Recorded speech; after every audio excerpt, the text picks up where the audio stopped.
তোমাদের আমি আগেই বলেছিলাম যে প্রত্যেকটা ব্লাউজ পিস আমি কাটিং করব এবং তোমাদের সঙ্গে শেয়ার করব।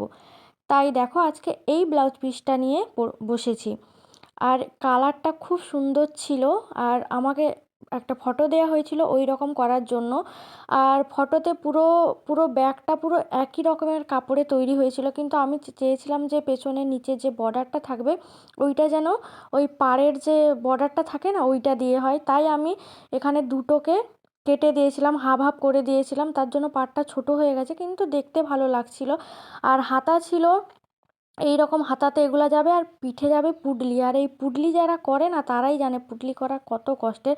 মোটামুটি ব্লাউজটা আমি কমপ্লিট করে নিয়েছি। আর এই ব্লাউজটাতেও সামনে প্রিন্সেস কাট আর পেছনটা এই যে দেখো ডিজাইনটা হয়েছে। আর ডিজাইনটা কেমন লাগছে তোমরা অবশ্যই জানিও। আর ডুরিটাও এরকম ডিজাইন ছিল, তাই ওই রকম আমি করার চেষ্টা করেছি। আর ভিডিওটা যদি ভালো লাগে অবশ্যই তোমরা লাইক কমেন্ট করে দিও। টাটা, ভালো থেকো সবাই। দেখা হচ্ছে পরের ব্লাউজ কাটিংয়ে।